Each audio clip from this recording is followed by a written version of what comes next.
I have to. Right, let's get serious. Or no, not really. Don't get serious. Let's get the job done. Okay, right. We are here for teaching project, and today is with me Omar from AVL, from one of our partners. You're research coordinator and innovation manager there, and teaching partner. Thank you for the invitation. So I have to be careful now, University Graz of Technology. Graz University of Technology. Graz University of Technology, which is one of our local partners and also partner in teaching project. Well, yeah, the name of the game, we Master Yoda asks some questions, we pick them one by the other and answer both the questions, right? One answer. As a guest, I get the right to start. So, how much does a project such as this one benefit from exposure to the outside world? For example, conferences, dissemination activities, etc. Easy one for the start. Easy one. Well, I would say a lot. We benefit a lot, technical guys. So my students, they benefit a lot from exposure to the outside world, to the real world of industry, to the real world applications there. And yeah, maybe me as a researcher, as a technical guy, being exposed to making a video, hosting something like this, also a benefit. What I can add to that is, if you have a crazy idea, how do you know it's crazy if you don't share it with the others? So it gives you a chance to share with the others and learn from them, and also maybe teach something. Yeah, that is definitely something I would agree to. So my question: what is the best research method of bringing two very opposed perspectives, in our case AI and autonomous vehicles or automotive safety, together? A bit like, if you want to explore particle physics, you smash the particles together and you see what happens. You see what's left behind. So yeah, smash two fields together and see what happens. It's not like that, but I suppose the best method is really to kind of play around with the ideas, be open-minded, get out of the silos, really try things together. And simply, as always with innovation, be prepared to fail, because in that failure you learn how to proceed. You have lessons learned and you try to improve in the future. That's why I became a researcher. I'm good at failing. I would say I fully agree with that. So smash them together. I like the approach of bringing together different types of people and let them interact and work together and be open-minded, share the information. Being open-minded, definitely. A good approach. Are you aware of the direction this is going to take you, and is this all well planned, or are you taking it as it comes?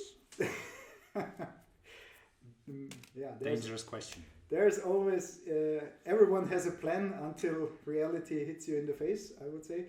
I was keen on working in this project. It was cool. It was somehow we have our guardrails, what are the focus of our research, so the broad focus, but within these guardrails we can adapt to what we need, what we're focusing, what we are our interests. So therefore go with the flow.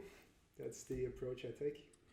As an industrial partner, my official answer is we have to go towards exploitation, so you have to think about how you're going to apply things in industry. The real answer is not far away from that, but obviously it's good to have a plan, but you have to make it flexible, otherwise you miss so many opportunities if you're not open and flexible. Adaptive things are always the good ones, I guess. How would you explain the difference between safety and security? Why me? This is a question for you. So as a non-expert, maybe it's better that I provide first answer, because this is not going to be the proper one. So security is protecting yourself from the outside world, so from malicious people or things attacking you, maybe machines in the future, so protecting yourself from a Terminator. And safety is, in my world, in the automotive world, so it's making sure that nobody gets harmed or killed, or making sure there are no accidents. Usually I just ask the question and take down the notes from the students. I would say all points. Thanks for that. So I passed the exam. You passed the exam. That's very great. Yeah. So that's a cool thing. Yeah. From the real knowledge, that it was what it's all about. To make it easy and striking, maybe it's just like bad human to the computer, and on the other side, bad computer to the human. So that was from the real knowledge, because mine is not real. Oops, we are losing questions. Oh, don't drop questions. So the role of research students in such a project. The role of research students, well, they are the backbone of our research. Motivated young engineers that are taking the extra mile.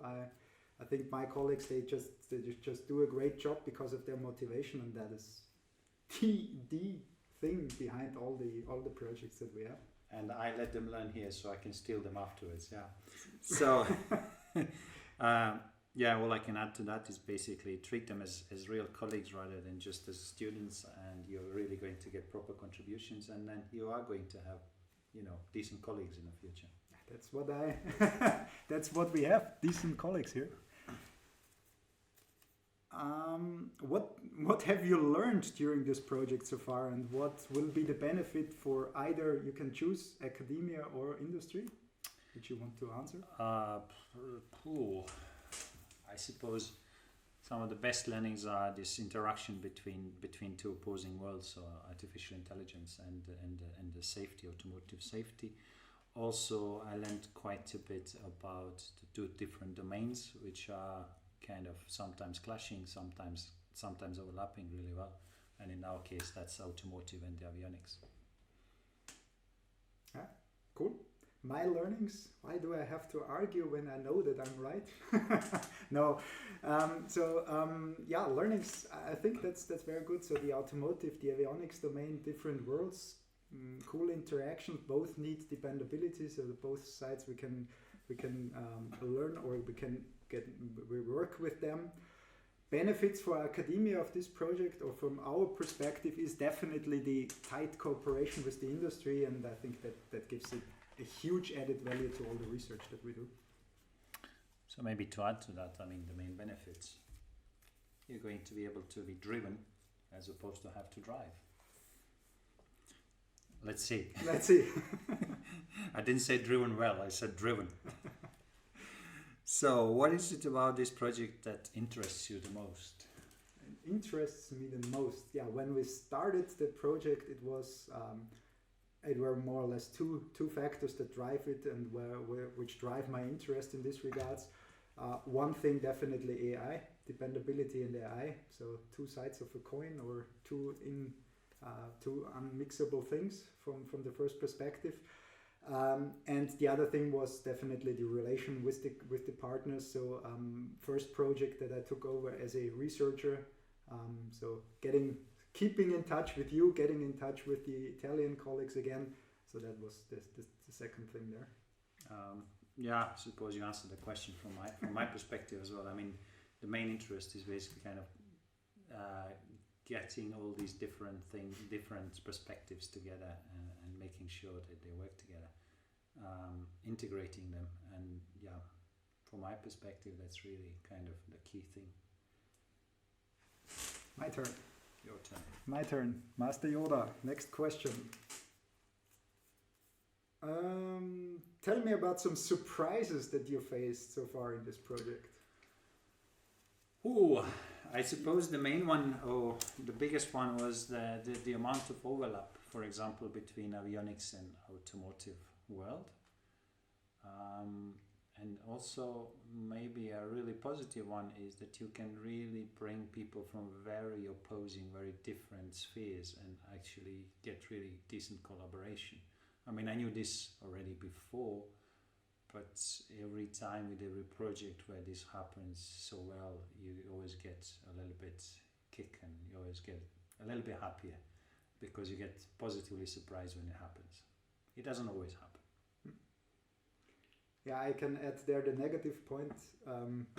We, as you said, we have this cool cooperation, we have this opposing interest fields and knowledge fields. Negative thing is we have planned so many follow-up meetings at our first meeting, the kickoff meeting, if you can remember. The one and only meeting we had face-to-face, and we planned a lot of continuous working cooperations. And actually none of them took place face-to-face so far, so hoping for that. That was the most... Don't mention the word. No. It's my turn or your? No, it's my your turn. turn. My turn. How can the end user, the drivers of the vehicles of the future, benefit from the work in this project? Software from me? No, definitely not. I think what they can benefit from is autonomous driving, maybe autonomous flying, AI that supports safety, security considerations, so they continuously learn. That would be the bright new future that we have ahead. What definitely is an expectation, definitely something that we can reach out is pushing the limits of what has been researched so far. So we're going beyond the limits. So from my perspective, I mean, you pretty much answered it already, but let's say more comfortable and safer driving experience. In addition to that, all these kind of complementary or associated services that come with it. Yeah. Do we have another question? Last one. Last question from Master Yoda. Sugar coating at the end. Let's see. I have there the option for two questions, two half questions. Which one is the better one? Do you know Sod's law and the importance of it in the teaching project? What could be the clue there? If it can go wrong, it will, huh? That's almost Sod's law. I'm afraid so far we have proved it wrong. Or maybe I'm lucky rather than I'm afraid. We are doing it so far so good. We are not failing. Yeah. Well, I would say in this context with Sod's law, it's always the thing that we consider from safety perspective. If it can go wrong, it will go wrong in the worst possible situation. Like with our workshops, face-to-face workshops that we had intended. But I think except of this, we're just good coping with that factors and doing a good job also in online sessions also. Well, that's all from Master Yoda in terms of questions. I would say thanks for joining me here today. And if you want to keep in touch with the teaching project, just check out. I think this would be good knowledge sharing there, and you can find some nice things there.